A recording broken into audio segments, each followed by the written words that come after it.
500 years ago, there were people on both sides of the Atlantic Ocean, but neither knew about the other. On the western side, our side, the people had reddish-brown skins and lived in huts or wigwams. On the eastern side, in Europe, the people were white-skinned.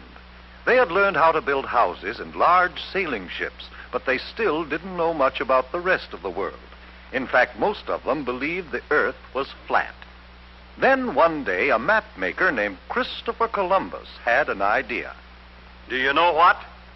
I think the world isn't flat at all. I think it's round like a ball. Did you hear what he said? Did you hear what he said? He said that the world is round. Oh, he's crazy.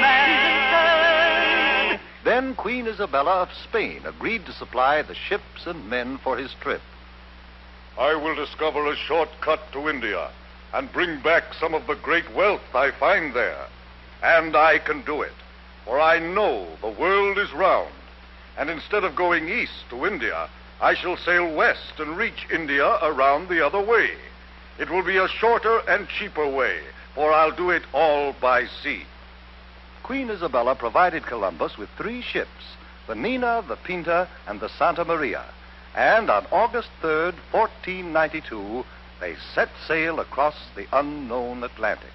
High on the foaming tide, over the ocean. The ships sailed onward, but 2 long months after they started, there was still no sign of land ahead. turn back, Columbus. Turn back, Columbus. We'll not turn back until we find India. Onward, men! By October 10th, the sailors and the crew were ready to take matters into their own hands. If Columbus won't do as we ask, we'll put him in chains. And we'll turn the ships around ourselves. Wait! Have you heard? One of our men has just seen a branch in the ocean. What of it? It had fresh berries on it. That means we're near land. Hooray! 2 days later, the ships reached land, and Columbus and his crew saw the people with reddish-brown skins who lived there. We'll call this part of India San Salvador, and I take possession of it in the name of the King and Queen of Spain. The people Columbus called Indians were very friendly, and they gave Columbus and his men many gifts, but not the rich jewels and gold for which they had come. For Columbus really wasn't in India at all. He was on one of the islands off the coast of America.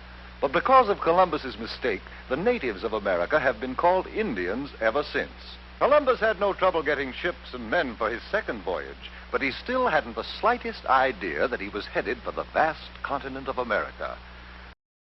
Columbus made 2 more voyages, and other explorers followed.